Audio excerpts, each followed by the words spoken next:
Hello, I'm Sanjeev, and I'm going to tell you a tale of a bad man, a very bad man.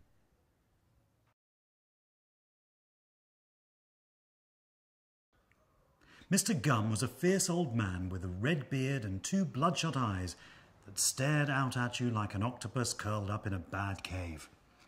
He was a complete horror who hated children, animals, fun, and corn on the cob.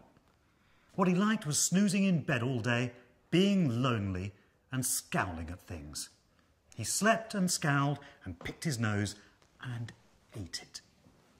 Most of the townsfolk of Lamonic Bibber avoided him, and the children were terrified of him. Their mothers would say, "Go to bed when I tell you to, or Mr. Gum will come out and shout at your toys and leave slime on your books." That usually did the trick. Mr. Gum lived in a great big house in the middle of town. Actually, it wasn't that great, because he had turned it into a disgusting pigsty. The rooms were filled with junk and pizza boxes. Insects lived in the kitchen cupboards, not just small insects, but great big ones with faces and names and jobs.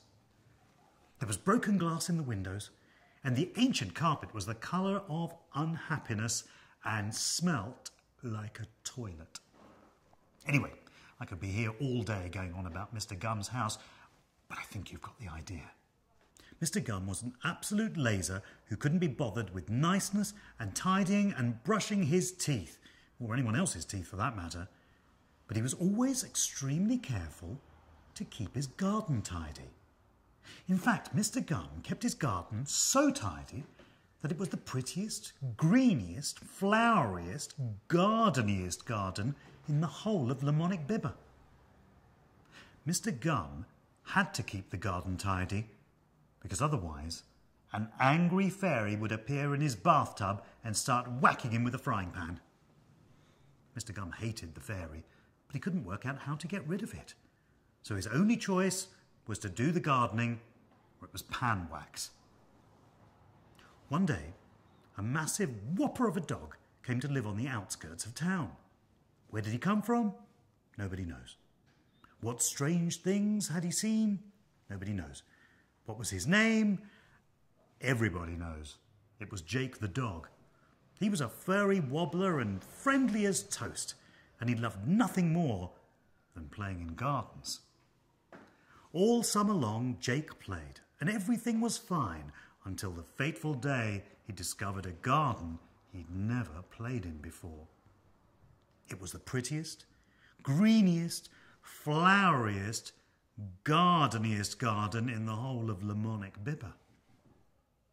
On that fateful day, Mr. Gum was snoozing away in his unmade bed. He was dreaming his favourite dream, the one where he was a giant terrorising the townsfolk. His enormous bloodshot eyes flashed evilly like flying saucers high up in the clouds as he snatched the roofs off houses to steal the toys from the children's bedrooms. Nobody could stop him. He was the biggest and the best. He was... Whack! The pan came down on Mr. Gum's head faster than Superman. Splap! The pan whipped him one on the bottom. Boing! A fat one to the belly. Mr. Gum doubled up in pain and tripled up in fear as the fairy raged. "It ain't my fault," he yelled. "I ain't never seen that dog before. I don't care whose bash fault it is. It's your splurk job to wallop do the gardening. Vroink! You stupid trouser face!"